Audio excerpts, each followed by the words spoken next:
welcome back to the Atlantean Prologue. Tonight we are playing with Villicent, the half-elf sorcerer wizard, played by Tess. Tess, would you like to describe Villy for us real Lily is a uh, teenage elf. Um, she normally I think of something funny to say, but she's been through a lot trying to find a new life in a new Solaire from a different time that is not the one that she grew up in, but at the same time is very much the same. And trying to find family in this version of this timeline where her family's different. And are they really her family? I don't know.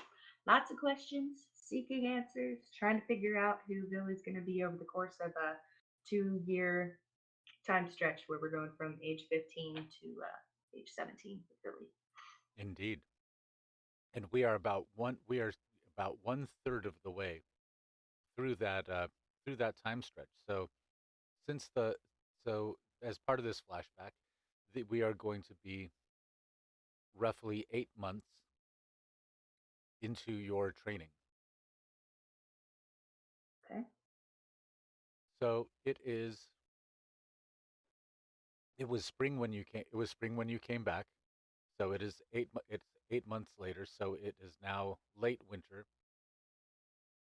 Um, you are there's snow blanketing all the grounds of the temple, turning Solaire into a winter wonderland.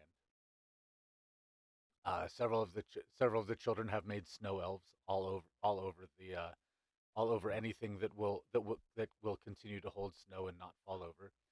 Some of the magically active children have created snow elves hanging upside down off parts of the trees as well, using using levitate charms and such. So the city is well decorated. The end of year holiday, or the midwinter holidays, have come and passed. And but we are but the winter is the time when the university is mostly shut down, as befits nature, a place very Boo. firmly rooted in nature. Nerd says boo. Um, but all the families and everyone who lives in Solaire still have complete access to all the university facilities and such. It's just that there are no classes going on right now. But that just gives you and Elspeth plenty of time to practice with the rapier. Your arms have recently started hurting less. Um, you're still developing the arm strength and dexterity for holding the sword, but you are no longer dropping it. Uh, or at least you're still being disarmed by Elspeth from time Probably to quite a bit. from time to time. Well, she doesn't humiliate you by doing it to you all the time. She actually proves to be a very caring, patient, and resilient teacher. She never raises her voice to you except in praise. Um, she is also extremely uh, she's a great cheerleader for you. She does her best to encourage you. If you're uh, if you're getting frustrated with something, she switches to a different form or something to keep you from getting into that frustrated headspace. Um, and one time, while you were frustrated, you let off a brief little gout of spellfire, as as you're just like, "Rah!" and it was more of just kind of like a little poof than a Yeah. than a than a than a big than like a breath weapon attack. Um, but but it was still just like a little, and then and a little puff of spellfire came off of you, like in a way, kind of like in a burst wave. Um, I'm sorry. I'm sorry. I'm sorry. I'm and as sorry. soon as it happens, I mean, it was barely enough to rustle the curtains on the edges of the dojo, but but your but it was enough to be visible and enough for you to have the feeling that you did something. Um, I just realized I'm on the wrong OBS page, and I'm gonna have to fix this now. Pardon me. Give me 1 second. Okay. There we go. Now it looks right. I was like, "There's something wrong here. Something wrong here." Okay. Now after that we cut that out. We'll return back to the dojo, where so it's mid morning on a late winter day. You've made your way from your apartment, uh, tracking through the snow, because they don't plow or do anything like that here. So you kind of have to just make your own way through the snow. Passing without trace works very well, um, as well as any other sort of spell that allows you to either float or that unencumbers movement. Elspeth could probably give me pass without a trace. Yeah. I don't have that. It's a druid thing. Well, then you are leaving a big trail through the snow. That's okay. As as you leave the big trail through I'm Emily Marquette. the snow, uh, you make your way to the dojo, and it is of course open. It looks like it's been pretty freshly swept. You step inside and prepare and start preparing for your lesson. But Elspeth is not there,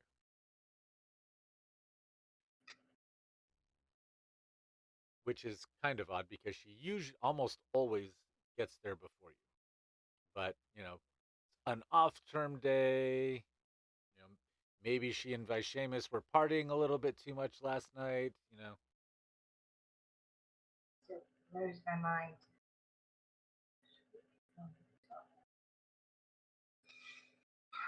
I guess I probably wait like 5, 10 minutes before I just kind of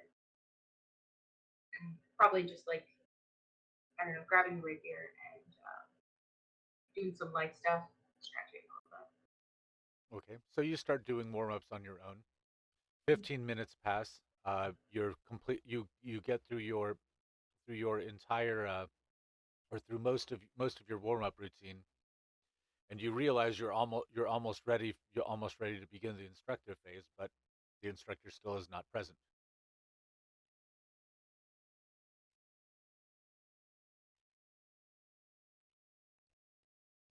Um, how far is the dojo away from Marcos? Um, in normal circumstances, about a 10-minute walk.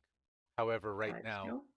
right now with the snow and everything, it's probably more like 20-25 minutes.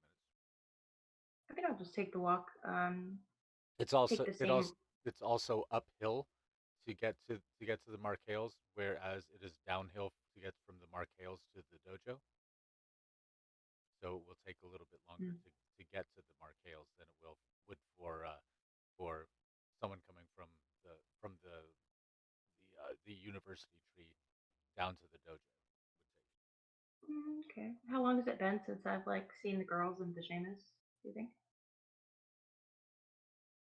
If we're in the first 8 months, I think I said before, like it'd probably be like a year before I felt like really comfortable and like not guilty there. So I'm probably like approaching that point. It's You been know. si- it's been 6 days. You spent midwinter there, Okay. um, but but it felt very very familiar, very comforting, but also incredibly weird. Hmm. Um, and you ended up getting kind of uncomfortable and excusing yourself a little bit earlier after the girls had opened their presents and performed the midwinter ritual play. that and all the children are supposed to perform. I think for non-related to her past reasons, she's still, like I said, very weirdly uncomfortable with just any kind of romantic thing going on between Elspeth and Mercedes because her parents were just not like that. But Her yeah, I think I'd just take the same path that Elspeth would normally take down here and just kind of enjoy the walk. Okay. Have So another you sip. begin. So you get you put all of your woolen cloak and your heavy boots back on. Do you take and what possessions do you usually bring with you? You because I imagine you don't bring your full adventuring kit, correct? Oh no, for sure. Probably gonna bring my. I definitely have my spell book. Always have my spell book. Um,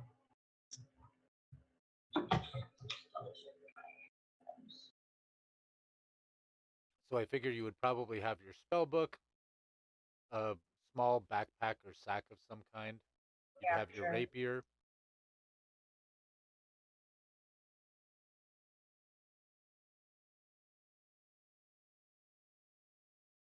Yeah, I think I've been really low key, and also I'm not really here. I'm Emily, so Mhm. uh, yeah, I don't think I would take more than the rapier.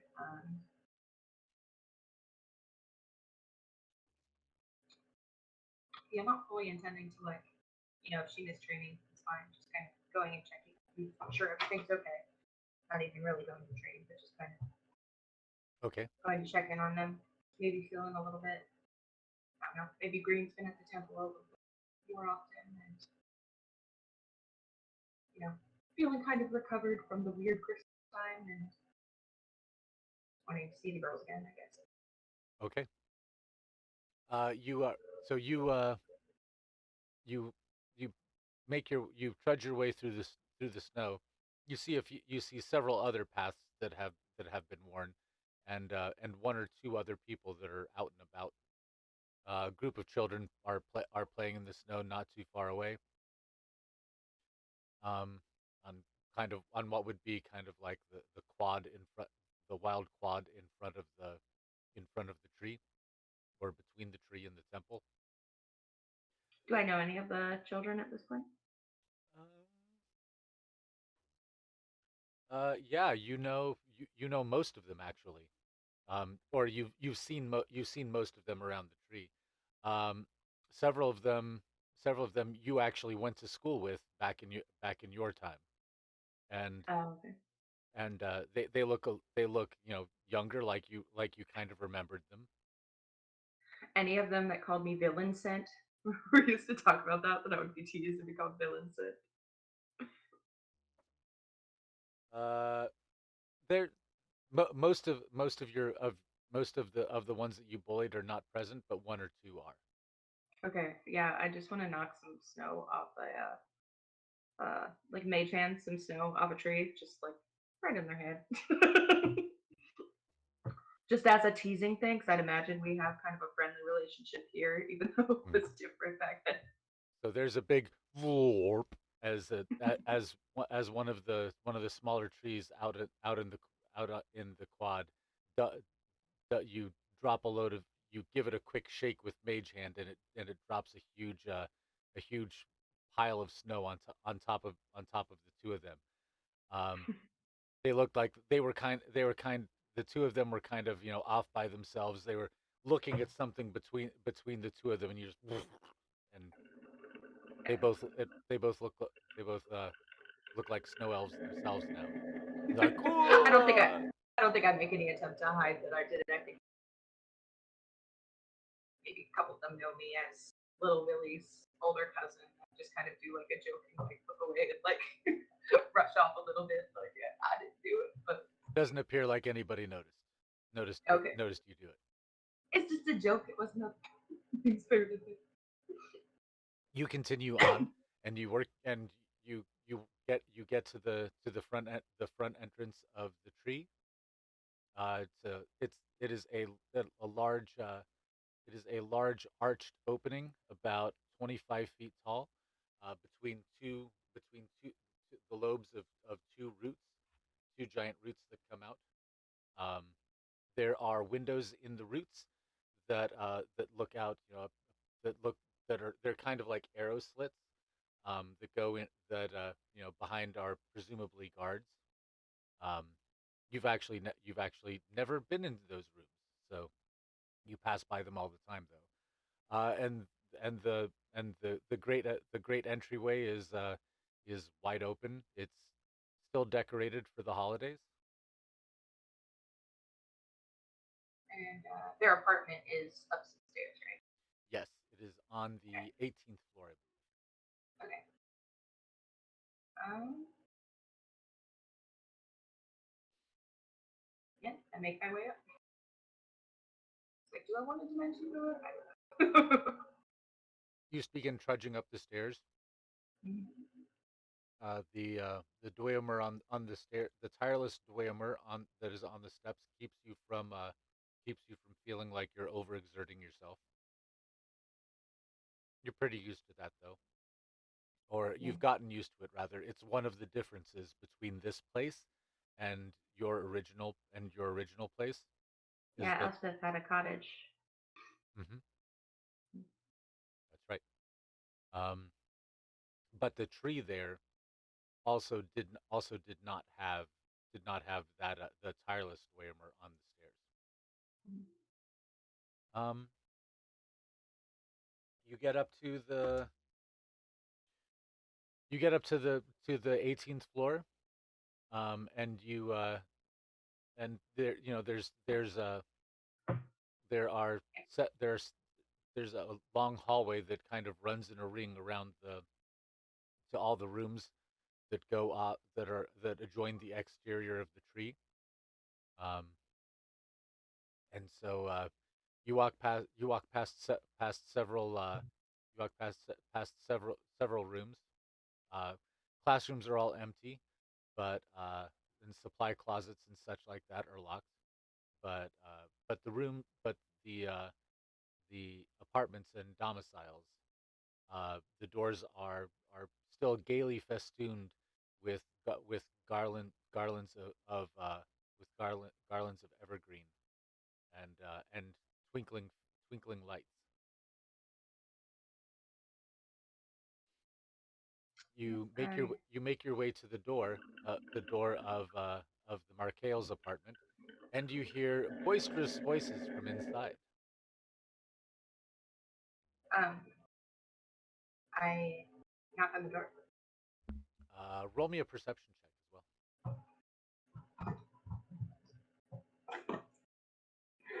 I feel like they've told me a million times, like, oh, you can always just come in, but I still don't.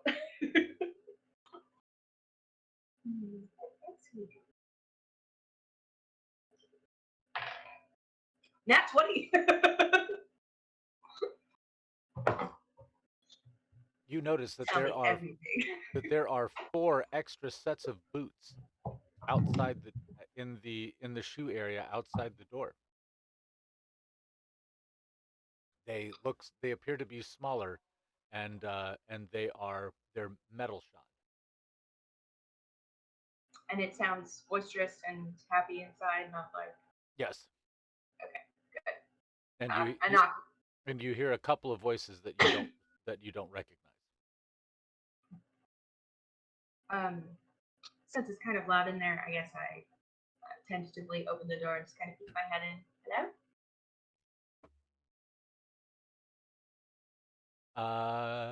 The door is kind of located, a little bit remote from the from the main living area.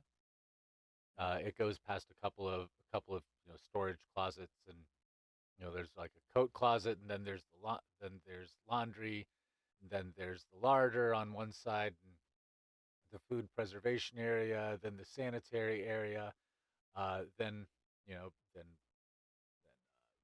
water closets, and then finally at the far end of the hallway is the main living area. Okay. I guess I take off my coat, maybe a Mhm. and scarf and stuff, and hang them up where I'd imagine Yeah, and other stuff is hung up. and you see four other sets of winter clothing that are and since you got a nat 20 on your perception check, I'll just say they appear to be dwarf sized. Interesting. The Seamus? Elspeth? Hello, who's there? Emily. Oh, Emily. Emily, come in, Emily. They- and and you come down the hall you step down the hallway, and and end up at the living area, and and you see the Markale family. The two girls are playing with a pair of dwarven children. They have some sort of some sort of wire mesh armature that that is that opens and closes into a giant sphere, and then turns inside out and becomes a rectangular prism, and then turns inside out again and becomes a pyramid, and they're kind of tossing it back and forth, and every time one of them touches it, it changes into a different shape, and they're giggling as they do it. I Uh, hope I'm not interrupting anything. Vishamus and Elspeth are sitting in the sitting area with, there's a large roaring fire in the fireplace, and there's a couple of extra chairs that are pulled up, that that that you see that have been they have a they have a shrinking charm on them, so they've been shrunk down by spells to fit smaller statures. And there's there's a pair of dwarves. Uh, Hello. two one one one with a great huge bushy black beard, and the other one with a very finely braided meticulous red beard. I turned to Elspeth and I said, sorry, I didn't know you had guests. I just wanted No, no, you're of course you're always welcome, Emily. Emily, this is Fitz and Fun, stonecutter from the city of Tegu. how do you do? Oh, it's good to see you. Very pleased to meet you. The other one says, "Yes, yes, of course. It's very pleased to meet any cousin or relation at all of of our great friend Vice Seamus." I look at my shoe and say, yes, cousin once removed, something or other. Vice Uncle's just easier. Vice Seamus says, "Yes, I'm your Emily's mother is so much older than me that that she was just about an adult having her own children when I was born. We're very close to the same age." And the dwarves say, "Oh yes, of course, because you elves are so long lived. You have children that are as old. You have children at the same time as your grandchildren."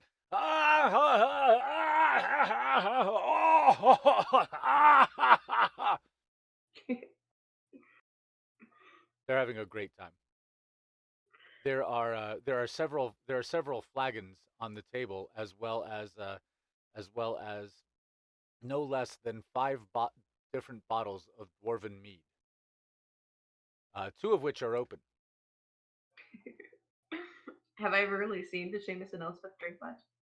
Uh, you've seen them drink wine with, like, having a glass with dinner, and you've seen Elspeth do some things, like ritual druid things, Mm-hmm. with with a couple different using a couple different forms of She's alcohol. definitely smoked some shit. Uh, yeah. You've never known them to be like blotto intoxicated, Okay. because parents hide that from their children. But I mean, you presume as you get older, you realize, well, they're adults. They have the things in the house, and Yeah, I mean, like, it's just more like me kind of being like, oh. Yeah, Like like I haven't. I'm kind of I'm kind of amused at how different this situation is for what they're normally doing. So I'm kind of I think that's where Indeed, Billy's indeed. The dwarves are clearly intoxicated. The children are not. at. But Thank the goodness. adult but the adults are. Um, it you do see you do see four drinking vessels on the table. Um, so it is obvious that both Seamus and Elspeth have probably had to drink some. Um, but they both appear they both appear to be weathering it pretty well. Um, there is a slight red to the tips of their ears, um, but but aside from that, they appear to be sipping, whereas the dwarves are, you know, are drinking. Luckily, there's plenty to go around, and Elspeth turns and says, "Emily, would you like some?" She goes to the cupboard and pulls and pulls another goblet down. I sure The I'll try. the red bearded dwarf says, "Splendid, splendid! Of course, now our number is five." And the black one seems to smile a little bit. Says, "Yes, our number is now complete. Hmm. Now we have a proper circle to drink with." I'm not saying I'm fully drinking. I'll try it. the the red bearded dwarf looks up at you as he as they are pouring into your goblet, and I'm maybe 80 pounds soaking wet. I'm not going to drink the full cup. and they look closely at your face, and and say, "Don't worry, dear, you're not expected to keep up. Doubt I will. it it is as you wish. There is no pressure, but enjoy, I and should you wish more, there are several flavors to choose from." And the black bearded one says, "Yes, I made an entire 8 this year." And Vaishamus says, "So ambitious. Your artistry does you credit, my friend." so if I were to take a sip of any one of these, which one would you recommend? I say to the dwarf, Which dwarf? The red bearded one or the the black one who bearded said he made them all. one? The black Or bearded one. He says, "All of them, of course." And the red bearded one has luckily finished pouring, smacks the bottle down. Ah! The black bearded one. Ah! And Vaishema says, "Ah!" okay, just anyone. I guess I just pick the one that's closest to me. So they say, "Yes, the pomegranate is delicious," and and you taste it, and it is full blooded, and the and full bodied, uh, and it's it has a pleasant combination of tartness and but also but also that little bit of a I have bite, props. that little bit of a bite that pomegranate has. Sorry, the ghost turned on my light. No, turn it off. Turn it off. There we go. That's actually quite nice. Yeah, And it leaves it leaves a pleasant warm feeling in your in both your mouth and your throat, and you can feel the warmth spreading after you swallow. I just take one more sip and I'll be done. The the second sip is almost more delicious than the first, because the first one you were hit by, this is something strange, but now it's like, okay, I've got a bit of an idea of what to expect, and and you start noticing subtle flavors that are in the undertone, as well as as well as a little bit of a pleasant lightheaded feeling Definitely can't be drinking more than that. that sets in after Especially if you two keep up. Not going to Elspeth and shit. Especially if you two keep up. Somebody's going to put these children to bed. El, Elspeth is returning to the table with a tray of cheese and crackers, and and and and she says, "Oh, no one would expect to be able to keep up with with a with master brewer and and and and his bard consort." I should sit down. Says the red bearded one says, "Yes, yes, sit down, tell us a tale, tell us something that we haven't heard before." Vi Seamus is taking a drink and goes and looks at and appears to be looking at you a little panically. Something you haven't heard before. I'm sure you've heard so many stories. I thought that you would be terribly interesting. Oh, but I'm a storyteller, dear, and I'm always looking for new stories. Tell me, do you have you heard or seen or done anything interesting lately? Not terribly. Just, and I kind of look at the Seamus, just doing some preliminary studying, hoping to attend the university in the fall, and training with rapier. Nothing terribly interesting about me. Oh, the rapier. Yes, you must be training with Elspeth. Yes, Yes. such a master of the art form. And Elspeth says, "Oh, Oh, don't be modest. You truly are. I totally forgot what I named them. What did I say their names were? The opposite of me. What I had a name for Emily's fake mother. what did I say the dwarves' names were? No fucking idea. Me either. I made them up. Um, there's this Insert audio clip of previous. there's the stone cutter family. Um, uh, uh, uh, we'll call them Milos and uh, Vander Stonecutter. Gotta add that. Gotta type that in so that it makes it into the lore. We'll call it Milos and Vander Stonecutter.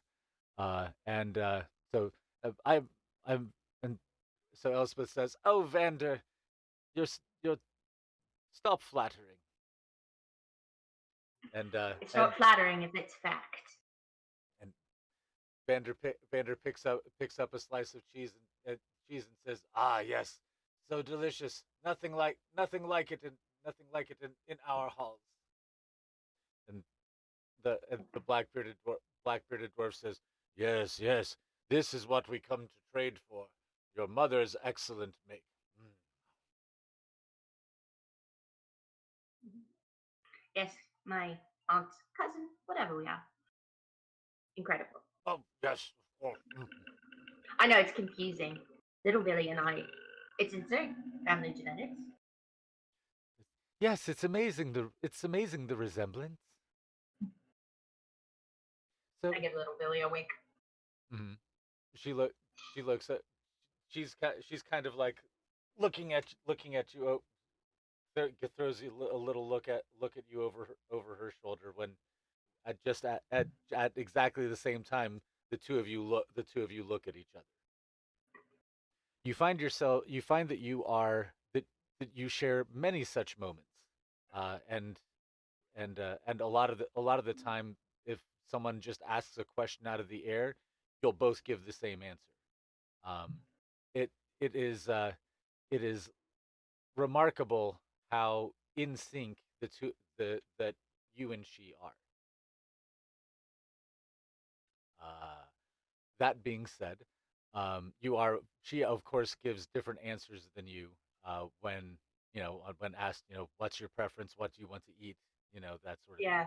You have you have your And I keep an eye on. I feel like Billy keeps an eye on her quite a bit because Billy has kind of the adult perspective of looking onto her childhood. Like as a kid, she was like, "Oh, I vibed more with adults, and that was cool. I'm mature." But as a young adult, you're like, "Honey, you had no childhood because you only talk to adults, and we're low key bullied by children." So I feel like she keeps an eye on Billy, makes sure Billy just has a chance to be a kid and stuff like that. Which I think Billy is set up to do. She's got the sister, and yes. better family examples than that. Yeah, and actually she seems to have a she seems to have kind of a more stable family life because Vishamus is not gone that often. Yeah. I mean, because he's usually here, and he sends people to go Hmm. places instead of going there himself.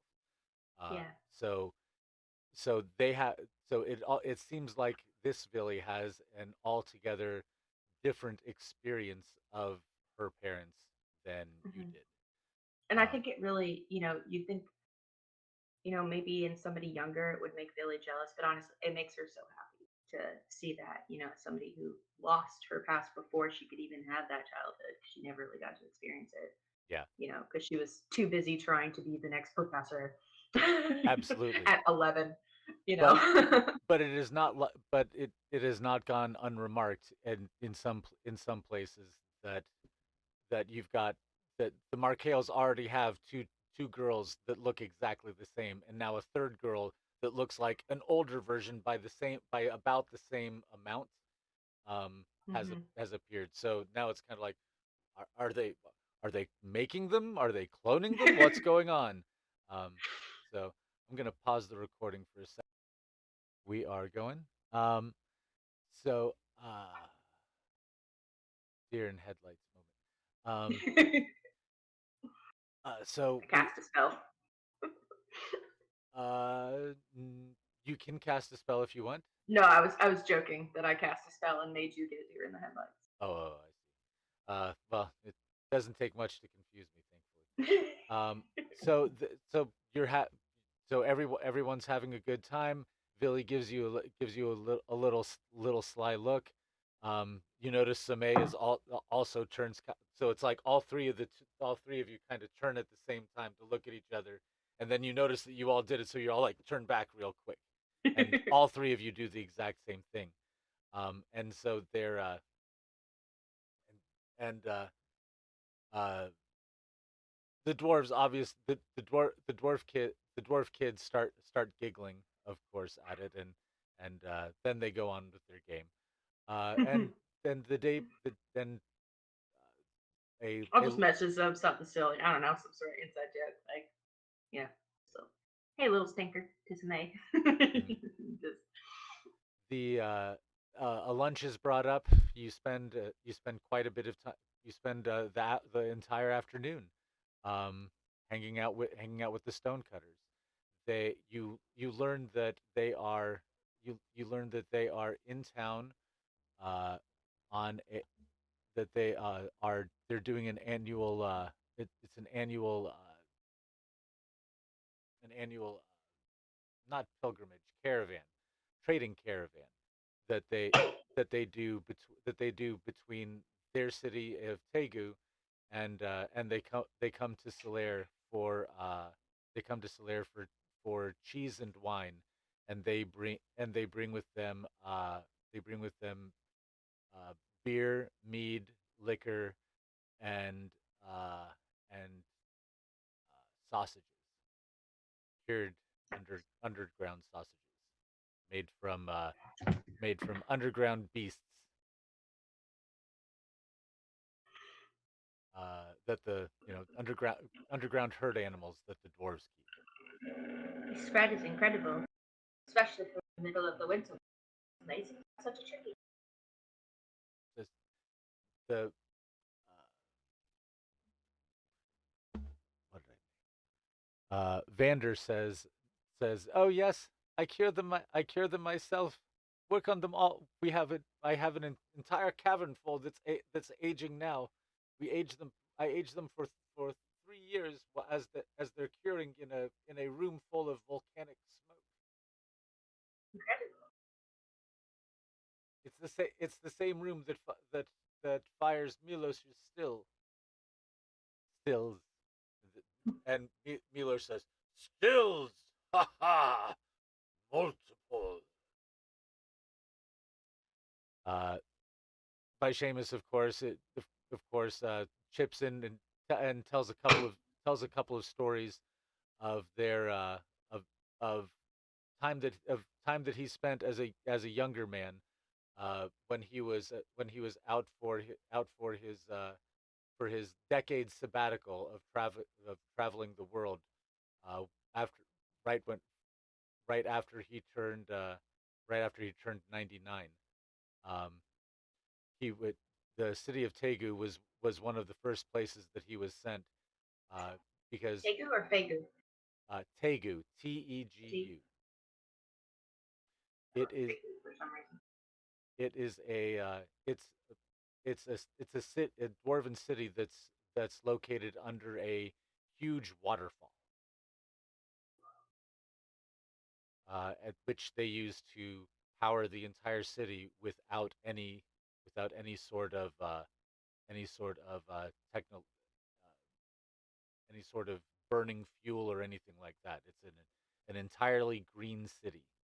They get all the energy they need from a combination of the Great Waterfall, which runs which is basically the top of their city, uh, to about half mile underground, where they hit volcanic vents, and so they get geothermal as well. Yeah, and it's apparently they tell he Seamus tells you all about it and how it has multiple chambers and giant rooms where phosphorescent fungi light it up bright enough to grow a unique variety of grapes, which makes the best midnight some of the best it's called midnight wine. Um, then and then even farther below that, great, great, great forests of fungi and and an entire civilization of of of fungus people, of the great mycorrhizoid that lives down there. I think there's a moment where I'm hanging on to Seamus's every word so much, and then I kind of snap out of it for a second, feeling you know, for a minute, I kind of forget that he's not my dad. Mm. Um, and but I kind of I rolled for kind of snapping out of it a little bit, and I think I come out of it and still kind of manage to enjoy the story, even though this is obviously a bit. Uh, they they proceed into a story in which Milos and uh, and uh, Vishamus ended up going out for a hunt to uh, to to bring back a specific fungus creature for as a celebratory roast. Um, Seamus, you went on a hunt says, well, you know, I've I've he says, well, and not through the library. I volunteered. I volunteered. Because I was interested in procuring samples of the fungus for my studies, Oh, there and it is. There it is. and Kind of joke towards the source. Miller says, There it and is. I was hungry, and ah ha ha ha ha. Vandergo says, ah ha ha ha ha. Ah, ha, ha, ha, ah, ha, ha. By Seamus, oh, ha, ha, ha, ha. And Elspeth is,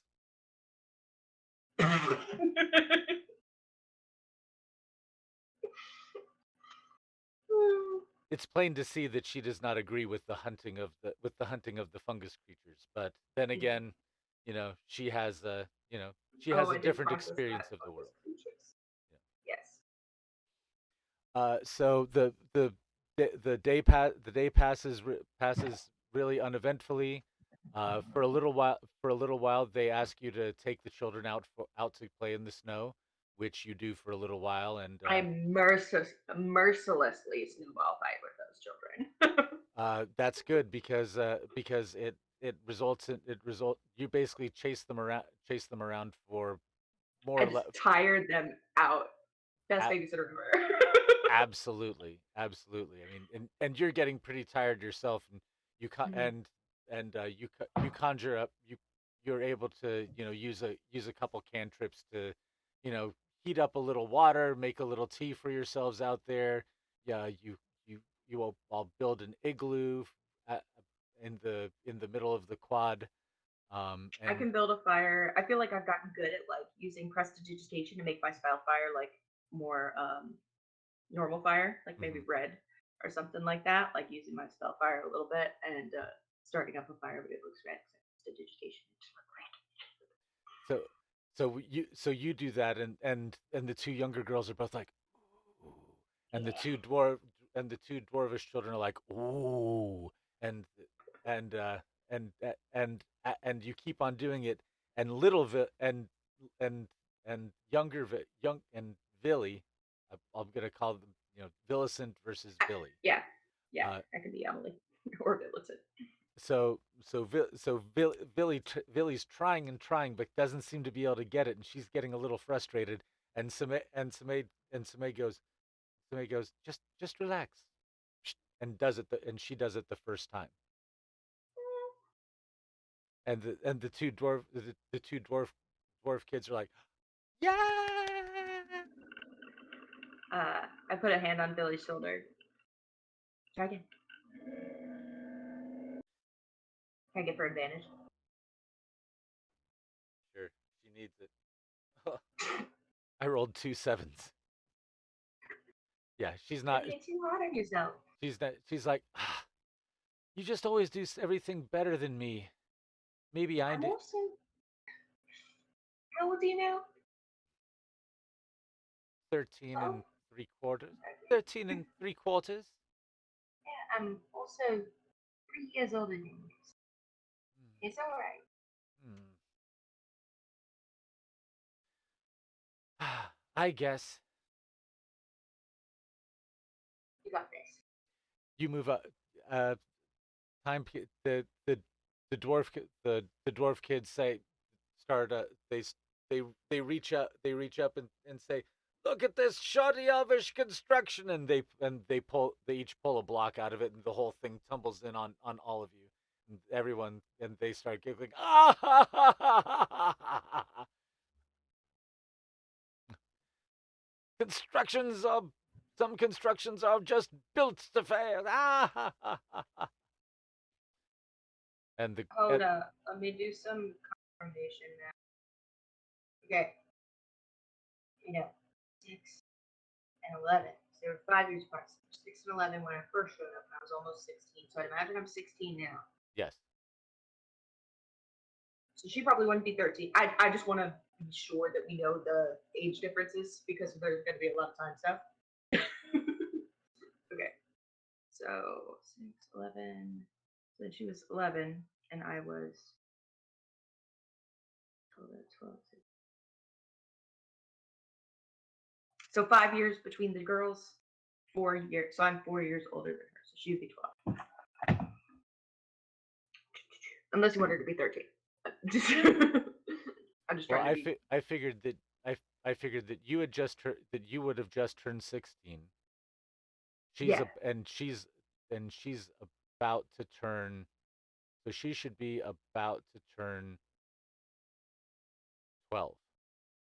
about to turn 12 if I'm about to turn 16. Yeah, Okay, because that makes sense. she should be 4 years behind you, and Samay is 4 years behind her.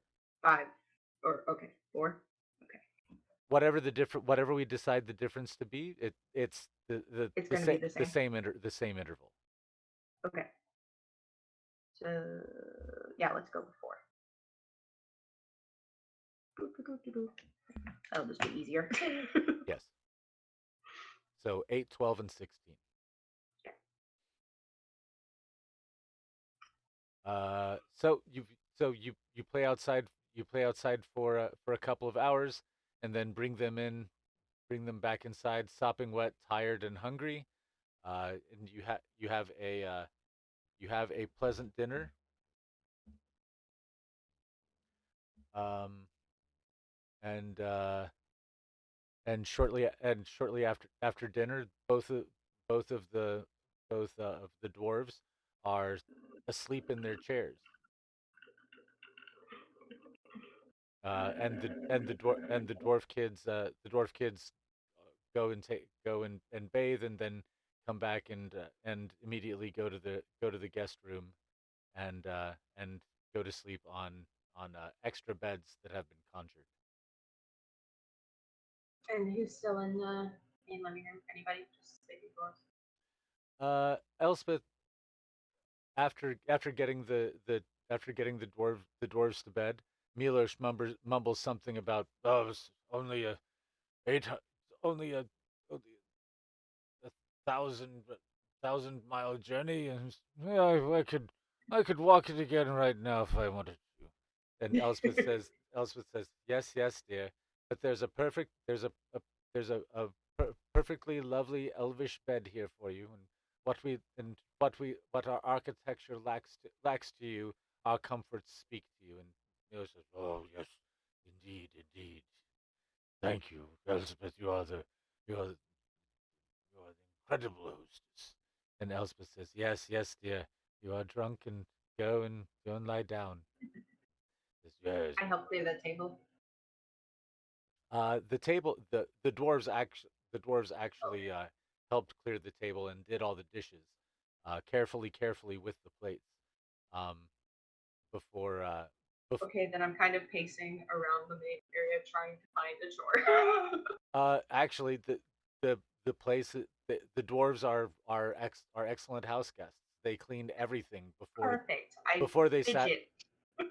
Actually, there are a couple of shot glasses, with with a dark bottle of liquor of some kind, um, that Vishamus is still sitting by the fire. Um, it is obvious from the half empty state of the bottle that they have had a contest of some kind, and Vishamus won. What? My indoor daddy? Yes. So, but Elspeth comes back through, comes walks back through and says, "I'm ready for bed. I'm going to go to sleep," and kisses by Seamus on the head, who and he in turn reaches up and gives and just tou- and just touches her cheek, and I do an awkward look away. Uh, she she sits she sits up and says and pats his shoulder and says, "Don't stay up too long." Then she comes and kisses you on the top of the head, and says, "Good night, Villicent. Pleasant dreams." I like panicked, kind of look around, making sure the dwarves are asleep. Yep, Okay. just I three of know. you. I know. I think I'm still paranoid about it. Good night. She apparently seems to enjoy saying addressing you by your proper name. Yeah. She seems to be she seems to whereas you're trying to keep the I'm standoffishness. having a lovely dissociation. She is you can tell that she's trying her best to respect your wishes, but she's clearly taking pleasure in having a third daughter who's a little bit older, and is able to do the things that Villy is not yet. Like, she's taking great pleasure in showing you like anything and telling you anything that an older child is ready to hear. And I'd imagine every word because I know how much I took. Yeah, as a matter of fact, you notice that Vishamus is uh, is doing better than Elspeth about keeping distance and such. But it's obvious that it's obvious that he's having a hard time holding it back, not showing his displeasure at not being able to engage with you. But but you can, but he is giving you your space regardless. He's not that that that's worded wrong. Um, he's not showing displeasure. He I feel like is I know this enough to really understand exactly what. you're able to tell that he is unhappy about it, but Yeah. it's not like father is displeased. It's it's dad, you know, dad's sad he can't do this thing. Mm.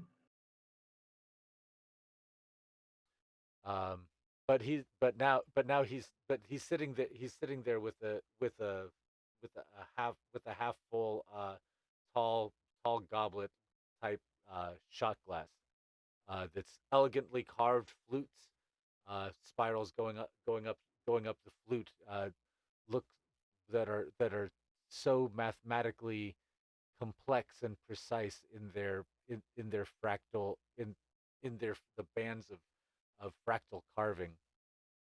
And Uh, you said he's sitting by like the fire. yes, and Okay. he's examining it in the firelight, and the entire just the way that the crystal is cut, it just appears to just have facets on top of facets and scattering the firelight everywhere in a particularly interesting and gorgeous way. I think I kind of sit, pretty close to him in front of the fire, and just I imagine my hands are still a little numb from destroying the children in a snowball fight, and just kind of warm my hands up a little bit.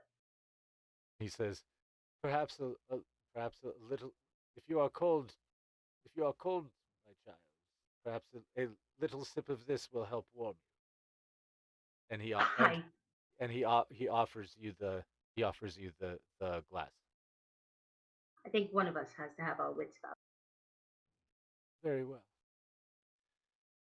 Yes, I'm attempting to pace myself because, well, technically the contest is not yet over. And what was the contest exactly? Well, he believed that elves are without adequate constitution to keep up with with a dwarf in a drinking contest. And Which so is I 1,000%. well, Milos fell asleep and I have not yet. So Just as competitive. it is not competition. It is a form of negotiation, my dear. You see, we have this competition every year to see which of us will gain advantage in the negotiations between each other, which of course always end up being equitable 50-50. But it is fun to mock negotiate. Oh, this your batch last year was crap, so I demand an extra 2.5% this year. You know, that sort of thing. That's such perfection in the art that they have wrought, True. both in the drink as well as in the perfection of their artifice and of their creations. You know that it takes one of their artists that their artisans name each object that they create with a unique name. This one is Urtumanger, or the healer of sorrows. And Bitter of sorrows. the way the firelight hits it, he's it is almost as if he understood my theories of magic and how to knot magic into matter, into imbue to imbue enchantments into matter. can I actually pick it up as he says, "Healer of sorrows"? Can I, you know, hold my hand out and take it from him to take a look? Sure, he'll hand it to you. Healer of, and it remind me what it. So is it like a, what is it It's again? it's a think of it like a shot glass, but Mhm. is but it's on a long flute. Okay, and is he talking about the drink inside, or is he talking about the cup when he He's says talking healer of about the sorrows? cup, Okay. because it's a crystal cup, um, and it is and it's been drawn. The glass has been drawn in such a way and formed and reformed in such a way that it's made of many of kind of like an interweaving of braids of glass. Mm-hmm. Uh, looks like ropes made of ropes, um, that bend and twist on it back in on each other in an interesting fractal pattern. And because it's all clear, you can see through all the banding to the inside. So there's Oh, there's these layers and layers of light catching facets that literally will take light in at the edge and then put it out at the other edge. So it acts like a fiber optic as well. So it's just collecting this light and reflecting all this light back out. So it seems to glow in and of itself, whatever the color of light is that's hitting it. I think I almost jokingly, like almost very much like a depressed person joke. I'm like, healer of sorrows seems appropriate for me, and I like down it, but almost like in that way of like you're joking, but your friend who doesn't have depression is like, whoa, Yeah.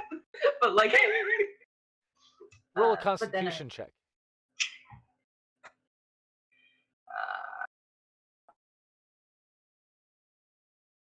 Uh oh. Oh no. No one else is here yet. Why don't you invite someone? I'm so lonely. 14. 14, huh? Yes, So, I uh, do.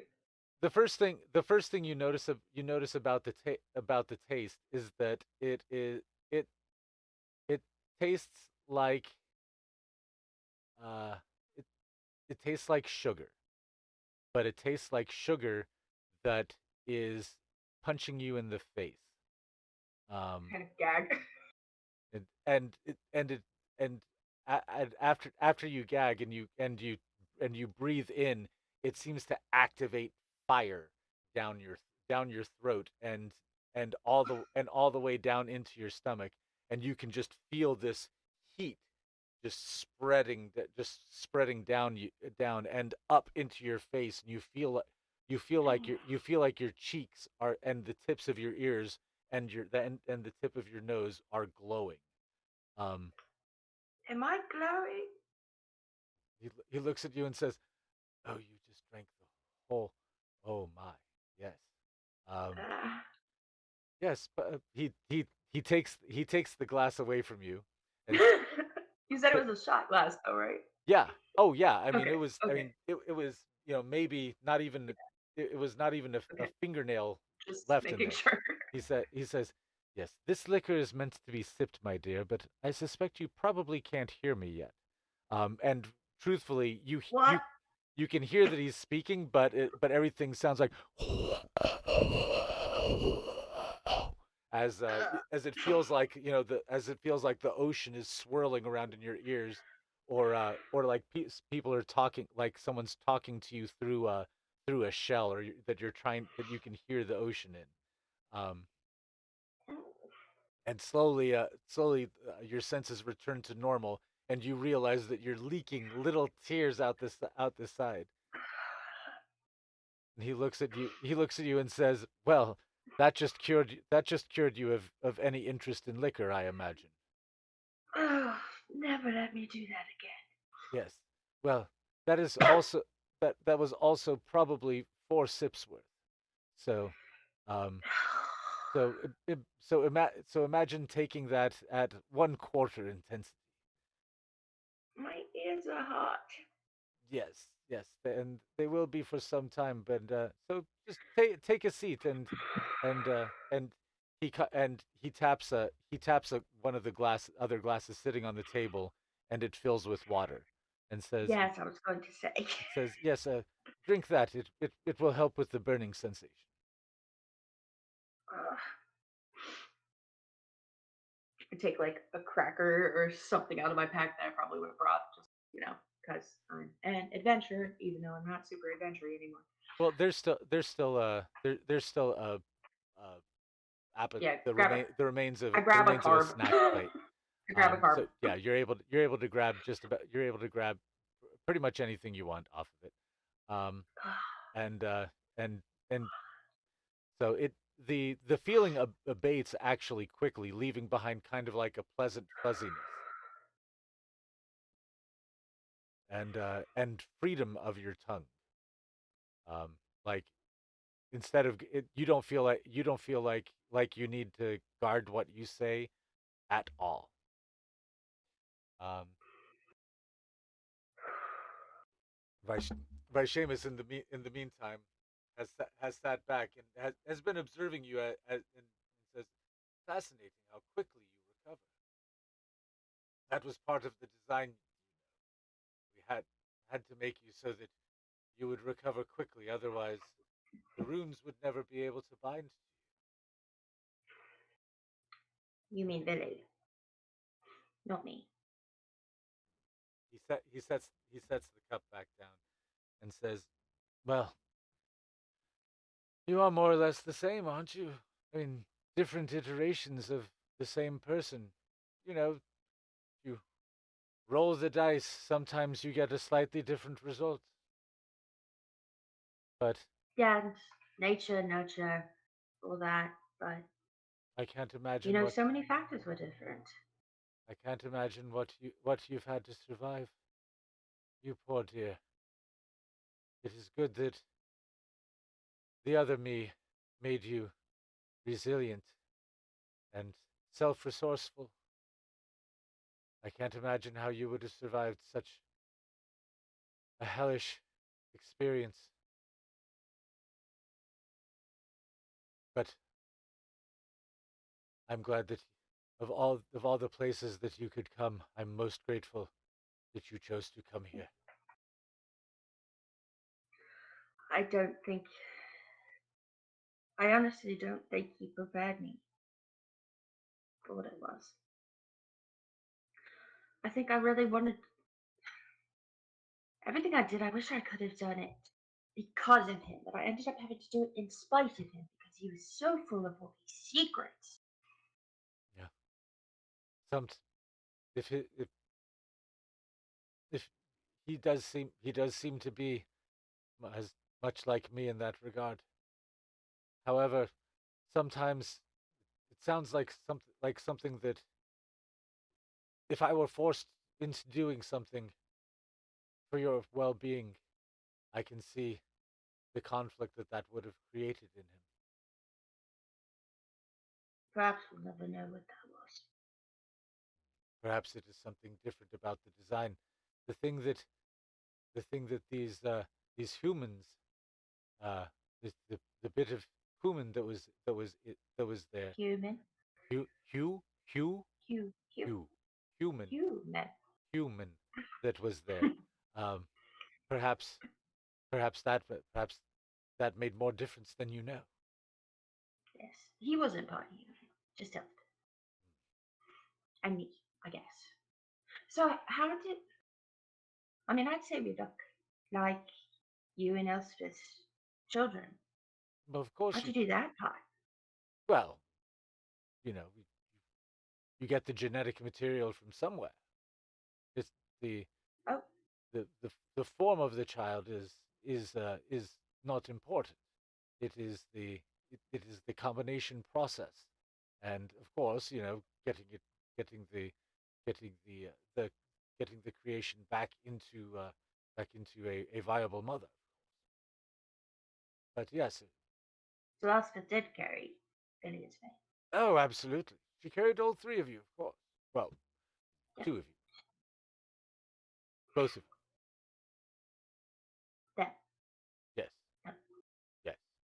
Sorry, I know it's confusing. No, I only wish that I could have been there to help you. I imagine that whatever held him back, it must have been it must have been taken the force of Earth itself to hold him back from returning to you.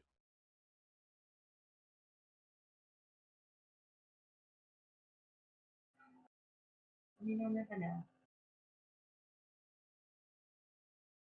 But, you, but you I want don't doubt that I was loved. I definitely don't doubt. I mean, he made me doubt that I was loved. Just in how many inconsistencies with the things that he told me I came across in my travels, and how many things that I realized he kept from me definitely caused those doubts. But I have no doubt that I felt love. So don't think I didn't, because I did. It was just complicated. of course such a such a similar yet different place would of course be complicated. So why did you do it? Why did you? I mean, it was more than just about having a child, right? There are concerns among some places about the different about the about the different species of peoples interbreeding. It was it was unknown whether a wood elf could mate with a high elf and have the offspring be viable. So your mother and I, unwilling to go through unwilling to lose any child to experimentation, I told her, well, perhaps there's something we can do magically to help bind the child to life and be sure that the different DNA does not cause some sort of rejection. So we did some magical hacking and and took out the traits which would result in an unviable child and replace them with magic. And how much say did you have? I mean, your eyes, your hair, mom's family's complexion. Is that Yes, part of it? I'll put you are natural. We didn't change. Your appearance was not something that we changed, but in order to remove the parts that would preclude you from life, and to patch up the parts which to patch up the parts which would uh, which would have proven to be fatal defects. Uh, we replaced them with magical runes. But the apparent recombination of them have remarkable effects. So it wasn't for any sort of destiny or expectation. Not for Okay. me. I've heard so many different things, but it's just again back to that doubt because I never heard it from my dad himself. And my parents were different. They weren't romantically involved, as at least for all of my childhood and all of my memory. Well, you said that he returned for you right before the end, yes? Yes. Well, it would seem that his last act was to was to save you over all else,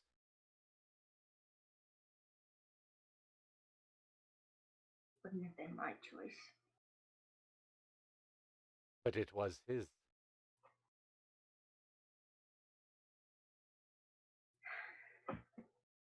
The wording always gets to me. I hear it over and over again. I can only bargain for your safety. You can't do that unless you know what's going to happen. Hmm. Just how long did he know? And could he have stopped it?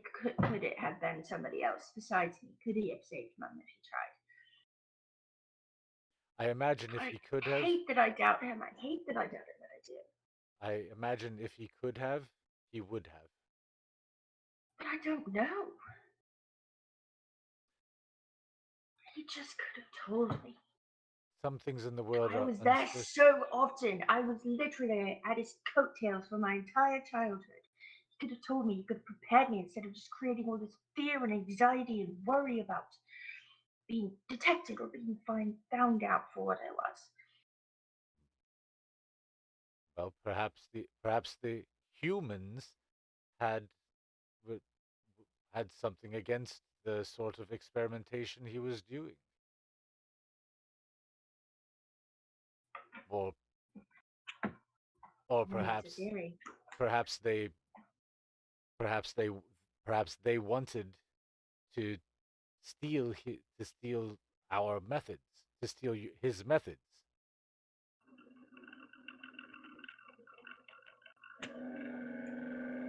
and perhaps he wouldn't tell them, but then they were threatening to do all these other horrible things that they did unless he told them. Perhaps he was the victim as much as anyone else.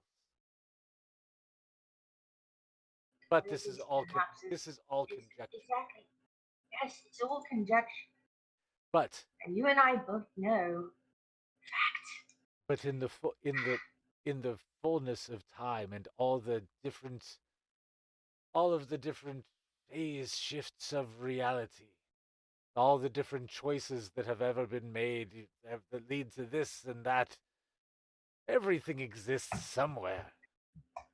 What matters is the choice that I make, the choice that you make in the moment, in your own life. But this wondering about, did this happen? Could this happen? Well, yes, of course. It could have been anything. When there is uncertainty, everything exists in all states until it is determined. But in the observing of it, you destroy what you are observing. The uncertainty. When you pin that down, in that moment, you change reality from something wondrous to something finite and mundane.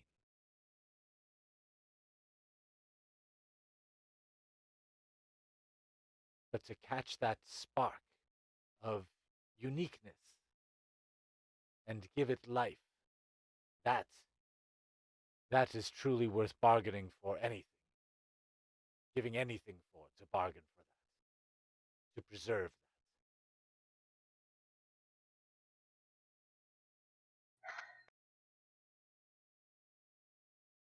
I don't know. And in your knowledge and in your experience with me and with the girls, how similar are our abilities? Well, ability wise, you are all extremely similar. The it appears that some runes come and go as you get older and change. New runes appear, old ones disappear. If you are any indication. Yes.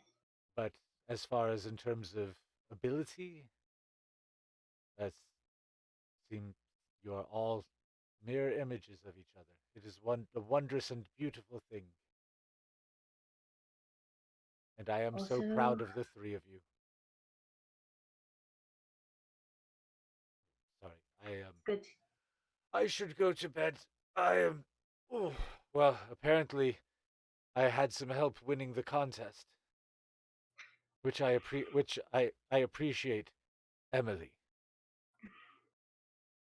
Uncle Seamus. Indeed. I I assume I assume you still you that your room is still made up.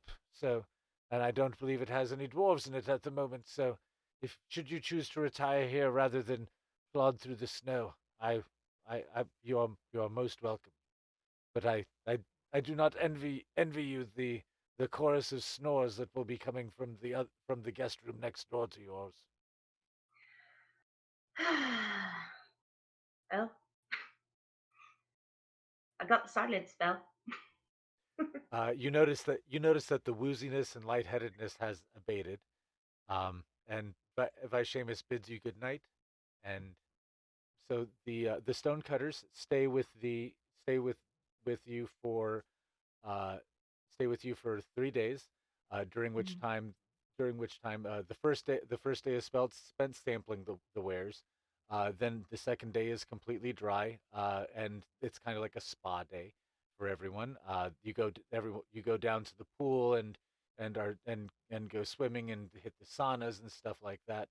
Um, uh, and then the third day is spent sampling the other kinds of wares, which are the the compounds that are grown underground and dried and smoked. Um, and that of course is something that Solaire does not have at all, but and is actually kind of like a it's kind of like a it's kind of like a trade spice. It's called they're called uh, uh, they're called mushroom leaves. And Tegu is one of the prime sources of it. So it's one of their primary exports. They leave on the fourth day, having exchanged trade goods. Uh, the the stonecutters have also spent the second day meeting with other merchants around Solaire that they usually do business with. They also only sold you about a tenth of what they're carrying with them in their caravan, because they're going to visit several other cities as well. Um, so you're the you're I think the third stop on their trading caravan, that encircles the entire local area. Um, Let me share this window. Can you hear my computer being an old man? Uh, so here's Solaire, here's Tegu. So they travel overland, um, passing a passing there's a a city over here of of high elves over here, right here on the coast. Then they come over here and they stop at Falsiflam, which is which is the dwarven city immediately to your north. Then they come to Solaire, and then they proceed on across they proceed on across the salt lands over to over over pat over across this whole mountain chain here. They make a ford over here in the through the over here through the bridge of salt. Um, Can we say my nerdy self found a map of this and like put it up in the girls' room and like we figured out together with like little markers and stuff like, here's where they started and now they're in here. nice. And this is where our friends are going next. Yes. So dwarfish kids. There's turns out to be one boy and one girl. And and they uh, and they do this route with their parents every year. This is how they spend their winter break is traveling. They enjoy it because they get to see a lot of different places, and because they don't really get they don't get the whole winter experience, which everything's blanketed now is blanketed in white and apparently is not where they live. Um, so they enjoy this. Um, the caravan is going to swing around to the south, visit several cities around through here, and then cross the great the great dam uh, the great dam here and end up back at end up back at their home. The whole journey uh, takes about 2 months, um, and they do it by powered sled. Cool. They say they really want to show you their powered sled, but Dad said but but Miller said that we couldn't that we shouldn't show anyone anything about the sleds. But Well, bye. maybe next year when you come, we can make one out of snow. I look forward to it. Bye. And the powered sled trundles off. It is it's completely slab sided. It's like it has some sort of armoring around the outside that also makes you unable to see in and see what's around on the inside of it. But the dwarves seem to walk right through the edge of it.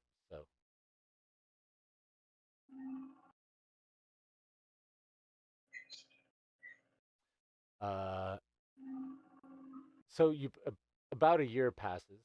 Um, the Stonecutter family has come and visited again, and then it comes back around to spring, uh, and it comes to around to the annual festival of life. And just, I remember I'm almost possessed during a festival. Is this the same festival? Uh, this is no, that was a harvest festival. Okay, okay, just making sure. Yeah, that was yeah that was a that was a harvest festival the at which the purge took Solaire in your reality. This, however, is the festival of life, one during which the well at the well to the plane of growth overflows once a year. And is this something that happened in my life? Yes, actually, actually, um, although they didn't celebrate it with the festival the way they do here. There, that was during that time that they would cure the sick. It was during this annual overflow event, and and all of the overflow was carefully bottled and and preserved and kept uh, to pour over barren fields and to heal the sick, and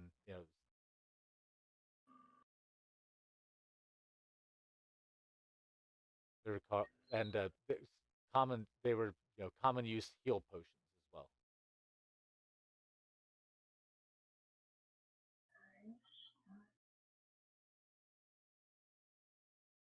I'd imagine Green's into this. Yes. Well, Green is he's a little bit worried about it at first, um, because Green is not sure that Green should touch this. Mm, Green is not sure it's allowed. interesting. Oh yeah, that's right. But it but it but it but the it's a time of pilgrimage, and druids from all over the world and some from beyond the world arrive. Um, it's a huge festival. It celebrates the time when all the flowers around the entire mountain open up all at once. Um, all different breeds of flowers. Um, it's just part of the magic of the area. There just happens to be an annual mana surge that the plane of growth pushes up, and the well just kind of like overflows with the plane of growth. It kind of like pushes in to the into the local plane, and it just causes every flower to grow, every person to be healed, uh, it they're the effects of aging are reversed on people. Um, so the longer they stay in the aura of it, the more they de-age. Although it happens very slowly. It's like you lose, like if you stay in there the whole festival, you would you would have you would have a year effectively taken off your age without without so it yes. So but you have to be there the whole time. What, man, what was I about to say? The yes, so green is actually ends up the first year that you're there with it. Um, it accidentally had it's not sure what's going on, but it's kind of like, ooh, shiny. Oh, that looks so cool. What's going on? I'm so attracted, like, moth to a flame, of course, even though it's not sure it's allowed, and it like reaches out and engulfs it. During which other things happen. I won't divulge that to you right Yeah, now I'm resisting the urge to like start a scene because where I'm talking to him. this is for Here. him. Yes. This is for Sean to do. And but here it is a year after that event, um, and this time Green knows not to stand next to the well, or Green chooses not to stand next to the well. It overflows, and the energy overflows, and there's a great dancing, and and there are all sorts of high ranking important druids who are all dancing and whooping in a circle. So you have all of it's basically like everyone's dancing it, including the congressman and the right next to the leader, the secretary general of the UN, right next to Prince William, that sort of thing. Royalty rubbing shoulders with commoners, as well as popes dancing next to their parishioners. Um, so everyone's having a great time. Uh, the moment and during the during the entire begin dance that builds up to it, it seems like there's this bubble that comes up out of the top of the well and just almost pushes its way up and around, and you can see that the three peaked cupola with a little top. It causes the plane of growth to extrude forth in three lobes, reaching up into the sky. Um,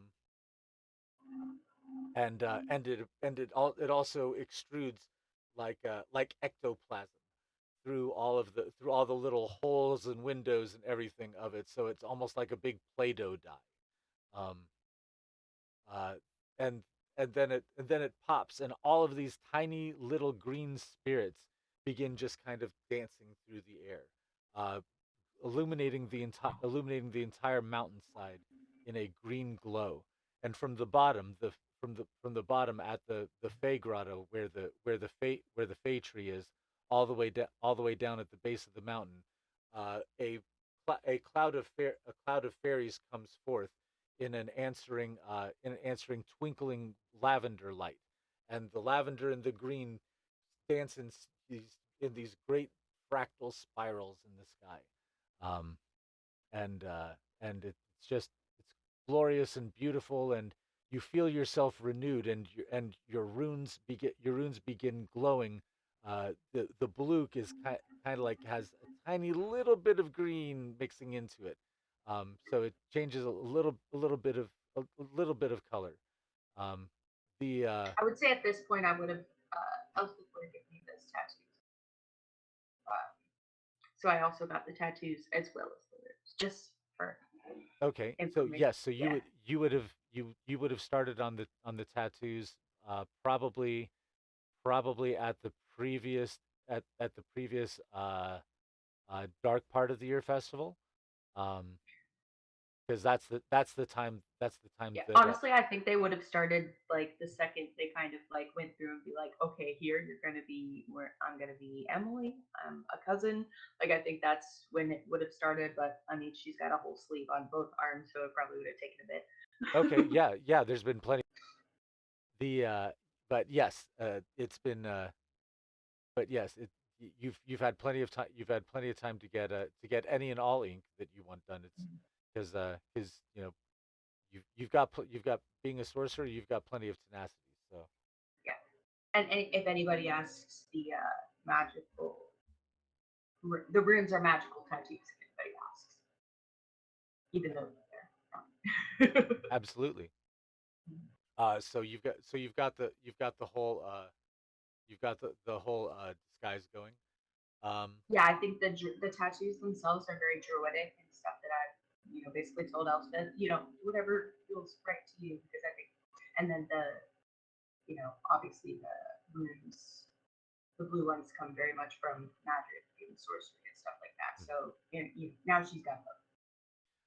you notice that you notice that every time before she begins tattooing you, that before she begins one of your tattooing sessions, she she gets out a little bit of powder and sprinkles it into her tea that she drinks, and her eyes glow subtly as she's tattooing. So she's imprinting magical tattoos into onto as she goes. What So are those two? uh, yes, what do they do? Oh fuck. Um, but right now they're just decorative. Um, but it's because it's not complete yet. So when it is complete, it will have a it you get a bonus power up. So but it's going to take a while. Yeah. Because it takes time to and recovery to be able to do that. But she's one of your architects, and now she's going back and she's going back and adding Give me detail. upgrades. Yes, yeah. So Here's your update. exactly, hey, we've Update got 2.5. exactly. So so but she's but you can kind of you can feel it, but the recovery is so fast because under her hand, she can just kind of like heal as you go without but she can't heal it entirely because it'll ruin it, but because part of the tattoo is the recovery. So um and I like the pain. allowing allowing the yeah, so you got to allow the ink to set too. So she can't heal you immediately either. Uh but she just puts on the salve, there it's a several step process. Um you notice that at one point one point Vishamus tells you, yeah, she hasn't tattooed anyone in years. It's it's a it's something that she doesn't do often. Um, let's see. Um, I feel like the shape or Elspeth, like during those sessions, I feel like we just have really long, mundane, insignificant talks. Like Billy is the complete opposite of who she was as a child. She just wants to hear every little thing about what Elspeth has to say because she was a dumb kid who thought her druid mom was a hippy dippy. oh, she's absolutely a hippy dippy. I mean, No, but now I appreciate it because because now you're like, you okay, know, well, maybe the hippy dippy isn't so bad. well, Um, not even no, because I asked, because of the trauma. trauma. Yes, yes, good, Because great. Hippy Dippy Mom died before I could really get to know her and appreciate her. And it was really that one, for Seamus, the one thing she constantly remembers is like, I can only bargain for your safety. With Elspeth, the one thing she remembers is Elspeth's face, the face you made, which was freaking manipulative. Elspeth's face when she was surprised that I said, "Yeah, I'll come to the little druid thing," making Billy realize, "Oh my god, I never go to anything like that with her." And then that being the last time she ever saw her mom alive and unpossessed. That was, but yeah, that's the thing she thinks about a lot. Thanks. You're welcome. My services as a DM are complete. Uh, so the last part of that one, actually, uh, was you're in you're at the festival of life, watching watching the green growth spirits spread out across the sky, and the fairies going up to dance with them. Uh, you see Villy and Samay are lying on blankets, looking like all the other people, looking up at the sky, and and you've got one of each of them on lying down on either side of you, and and and and says to you, so all of those lights up there, those are all like they're all different universes, but they're all doing the same dance. Yeah, really? And Samay says, "Do you think there are that many of us out there? That many different versions of us out there?" But I mean, there's already three if you're looking at our faces. Exactly. Wonder what would happen if we all got together at once. Billy says that I put my hands up on either side uh, to like take their hands. they of course reach their hands over immediately. I just do something. I just go like, "Sip the powers." It's become a trio thing with the three of you Yeah. that all three of you put your hands up like yay. So much so that you don't even have to hold each other's hands anymore. Whenever you can be seeing each other, like you happen to look over be at you happen to be at the temple, and you look over at the tree at the balcony, and Billy's standing out there. That both of you just go yay, like that from a mile of air between the two of you, but I still feel like we yay. probably have special little things between each one of them. Like I feel like Billy, I don't know, maybe there was a silly moment where it was just like she can't wink or something. So yeah, we do a thing where like I wink and then she tries badly to wink, but just ends up blinking and like say something sillier, just like sticking my tongue out at her from across the room and always just like catching. I don't know, Yes, something silly. yes, She likes that they're kids and you know just kind of does kid things with them. absolutely. And yeah, and it's I mean, and that's precisely what they are. I mean, it's like it. I mean, you know exactly what they like. All three of you like the same stuff, and it's like you have instant inside jokes with them. Mm, It seems like they both actually share experiences that I mean things that happen to you that you remember. Billy remembers as well. Um, mm-hmm. you know, so it's not like I mean you had the exact same childhood as Billy, except for the fact that except for the fact that Samay made Billy's life different. For sure. Yeah. So, but many of the events growing up, like the ongoing, the festival of More lights like every year, town events and city events than right, family stuff. right. Those things are familiar, and you take a lot of comfort in But does Velly struggle with making friends or anything at all? Would I know? Or... them. Villy doesn't. Um, and she's a a normal kid. She's a relatively normal kid Yay. in school. Um, has a little sister that she looks out for. Gets punked by the other kids a little bit, but also punks other kids. Um, so she's a typical kid. Yay. The life that Villicent never got to lead. I don't think think she would have wanted to either. It's just more of a adult hindsight kind of thing. On the contrary, though, Billy does not seem to be as into books as you How dare you? That's a lie. Take it back, though. are. Oh, she reads if it's something that she's interested in. No, She what's she doesn't she interested in? doesn't just read because it's a book and it's there and I've got to read Mhm. something. Yeah, but she also has a sister, and I didn't, so books were friends. True, very true. Yes. Uh, so again, And it was a way to get close to dad when he wasn't around. right, a Read all difference, his books. a difference. Yep.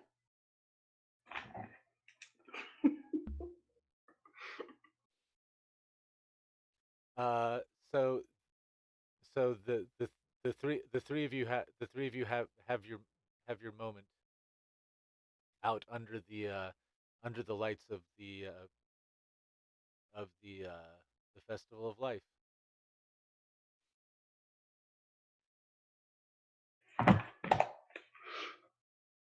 You know, I'm really glad I came to Solar.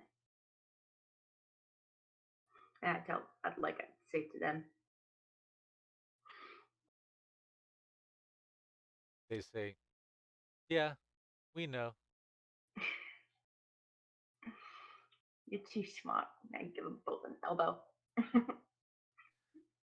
So they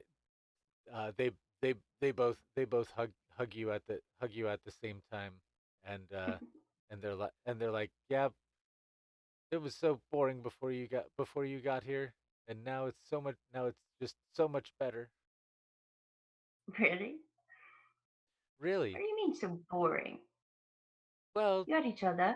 yeah, but but we have you. But now there's three of us, Yes, there are three of us.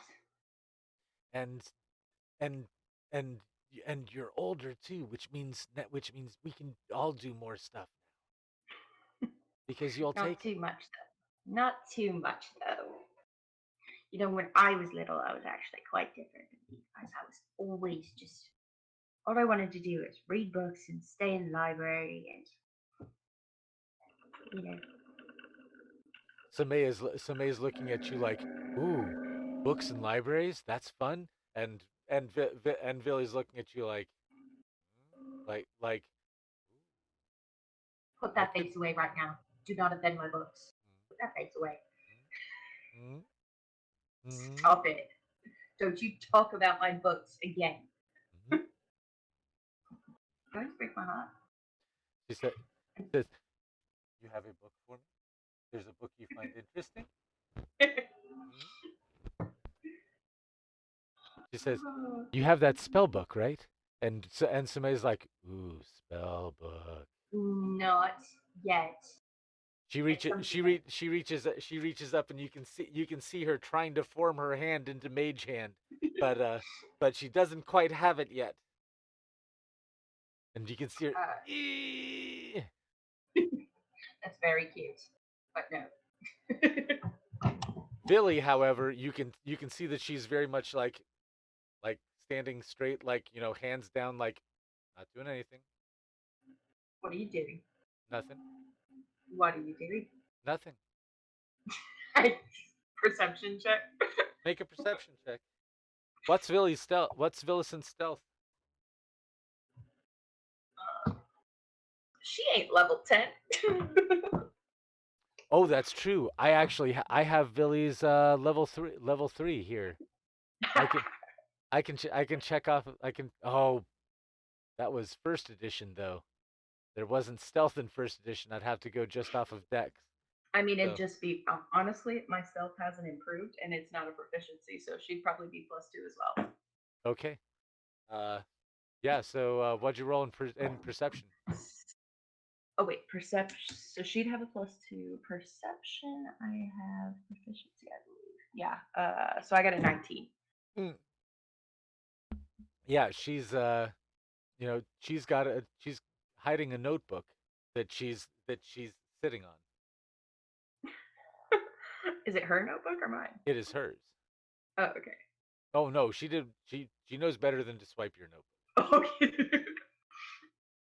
What are you hiding? Nothing. I literally see the notebook under your butt. Um, Come on, what she are you writing? she pulls it out and she says, "Writing spells, Writing spells? spells,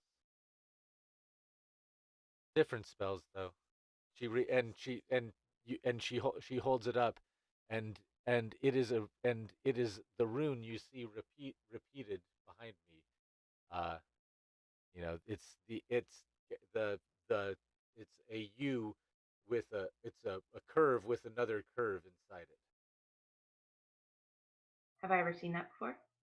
Uh, it is a it's a rune of unity. Okay. Um, but also of scale. If you think about it, there's a big curve and a little curve. So it's a rune that magically means as above, so below. Ooh. Do you know what this means? She says it's the center rune of an abjuration spell. I think What's one that you're making up or one that you saw? one I'm making up. You're making it up. Hmm. That's incredible. I've never done anything like that. Mm. Well, this is what it does. And she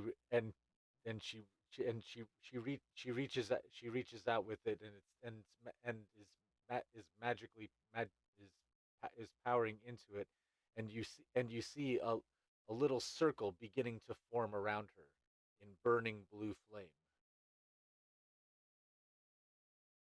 That's amazing, Billy. and the flame begins rising up around all three of you in a bubble.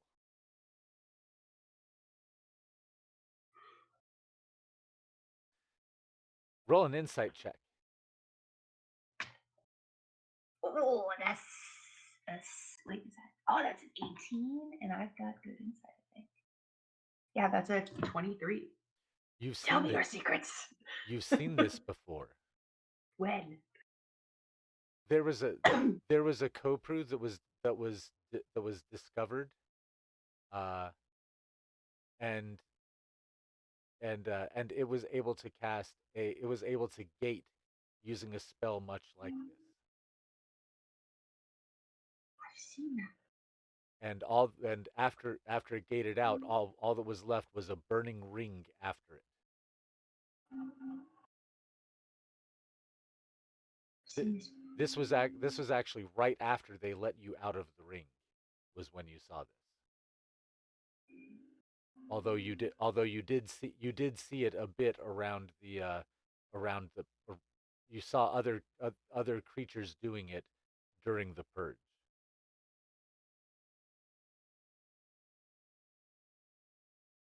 Cool. Gonna roll for.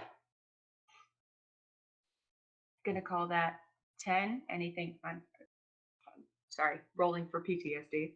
Okay. Basically, what happens is it starts out as a ring, and then it grows into a sphere, and then when it charges up completely, it winks out in a just like a little spaghettified thing of light that just separates and go and has gated away. Um, basically, what it basically boils down to is you're creating a bubble and then shoving the bubble through space into an outer plane. And this is what she's like, I've never gotten it to work completely before. I'm not really sure what it does. And she's and and the sphere is almost completely formed around the three of you. Can I uh, take her or take her hand or put my hand on her shoulder, whatever's the least invasive Uh thing huh. to do? Because I want to get. I feel like I want to apply that to. So I mean, everything. Because I got a 23 on insight. I'm gonna say that the touching. I guess it that's kind of how I'm seeing it. Uh, Um, well, you're shoulder to shoulder, so okay, okay, lying back on the ground. but also just like trying to help her so that I can get the full image of what this kind of confirm what I'm thinking this is. As you're looking into it, you're seeing weaves of all the different elements. All seven elements are woven into this ring, which then which is sped up into three rings. Then they're each spun at different speeds. One of the which syncs the one on the inside syncs up with you. The the one on the one between them is lubrication, and the one on the outside is made of space time, and then it's made to kind of pop you out into an outer plane. It pops you out of reality into another plane. This is incredibly powerful, Billy. She says, "I've almost got it," and you can see that the bubbles, three bubbles, are gaining pressure on each other, So and wait, in are another we gonna pop into an outer plane if I let her complete this? Is that what you're saying? in another round, it's gonna be complete. Fucking dispel magic. You're gonna dispel her. Yeah. Okay. Do you want to interrupt her, or do you want to like negate the weave? Um, Because just dispel magic is kind of like there's when magical energy is being formed, and then yeah. you ground it so that it zaps it out of existence. Billy, it might be a little bit too much. Can you stop?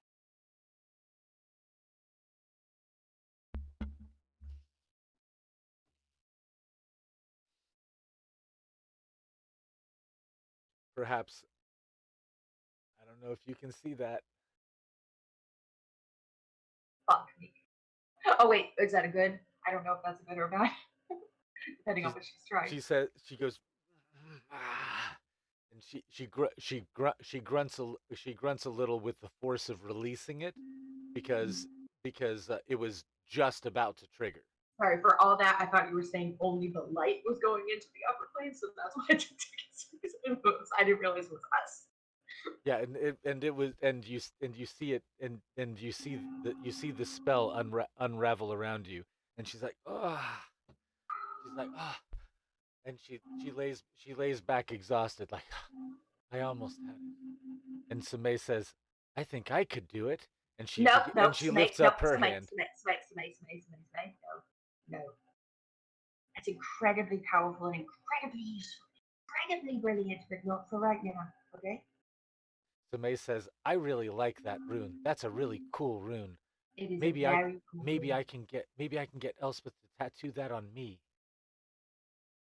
You're a little older. You've seen all of mine. You know what's that? I look, you can do it, so I can do it, right? We're ba- You can do absolutely anything when you're older. she lies back. Uh, and that is it for the Festival of Life. Oh, wait a minute. There was a special appearance too, wasn't there? There was. There was. Uh, while you are there, uh, you're uh, you look you happen to look over, and walking down the lane Hold up, hold up, hold up, hold up, hold up. Gotta write down my guess. Okay, go.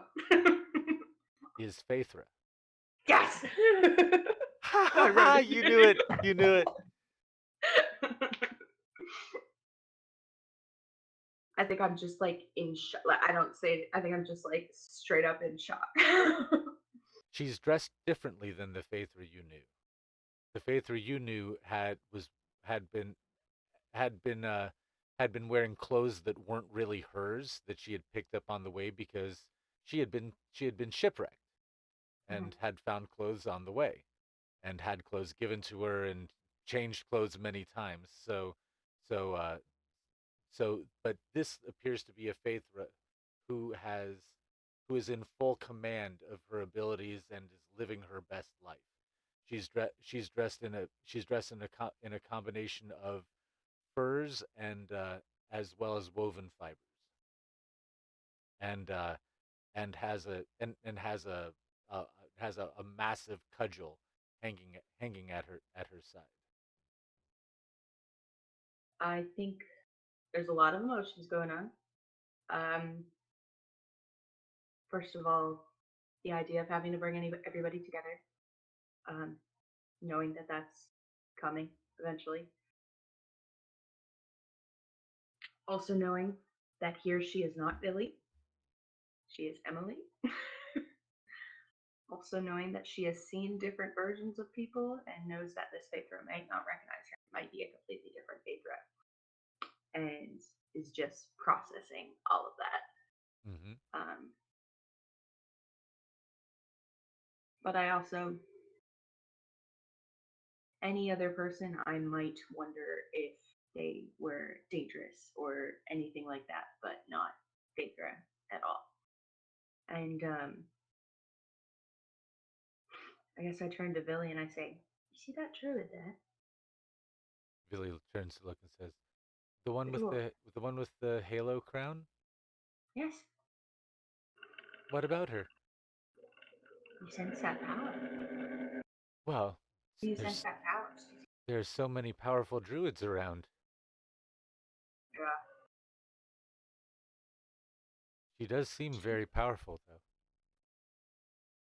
You do me an incredibly weird favor. Say that again. Could you do me an incredibly weird favor? What's that? I guess not. Could you go introduce yourself Uh, as as the daughter of one of the high priestesses? uh, okay. She gets up and she walks over, and you see her cleverly produce a piece of fruit and offer it to her, which is one of the traditional greetings of someone who doesn't know. At the festival, people from Solaire are supposed to greet newcomers with with a a may you never hunger or may you never thirst. Mhm. Um, And if I can, I'd like to roll an insight check just to confirm that this is a different favor. roll. That's a 8. Roll the This 3. does not appear to be the same fate. Does not appear to be the same faith that you knew. She stops, makes it has the same familiar smile that you that of the Phaethra that you remember, and crouches down and gives the same friendly attention Mhm. that Phaethra gave to to every person that you remember, who was allied to her, um, except accepts the piece of fruit from Villy, spits out one of the seeds into her hand, blows into it, and a little seedling sprouts from it that she gives to Villy. Adorable. And Villy comes dancing back to you. yeah, we'll see how this 8 fares. I think once I see that, I mean, I wrote, yeah, thinking that I don't know if I'm correct, but Billy thinks that this Phaedra is a different Phaedra. That wouldn't recognize them, and I think so. I think she walks up with Semaine and just kind of does, similar greeting. Just hello, welcome to Soleil. Looks at you and says, "Thank you. I have traveled far. Really, from where? I come from I, I come from the the the forests to the far northeast, but not from here." You notice that she's wearing her hair long, and it covers her ears. And she's a dwarf, right? She was a human. Oh, she was a human.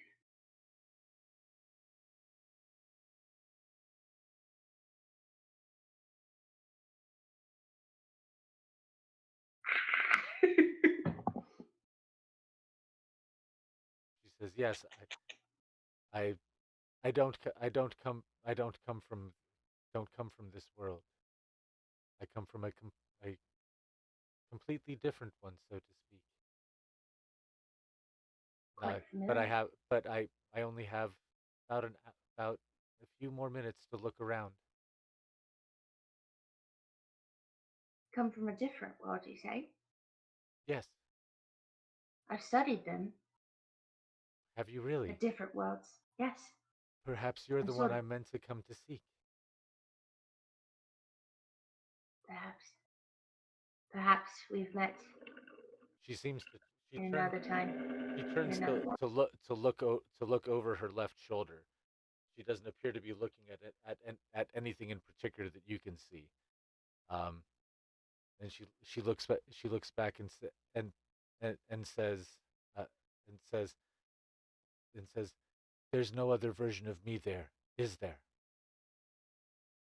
Have you seen me before?" So there is a me there.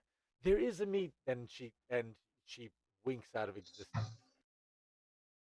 A threat?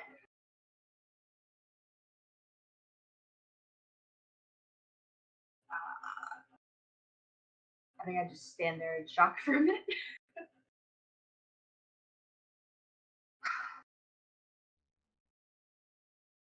And I think not even kind of thinking about, like, just subconsciously, but Billy just kind of says, or Amy just kind of says out loud, I knew that, sort of in front of Billy and me. And then I kind of catch myself. From the dojo.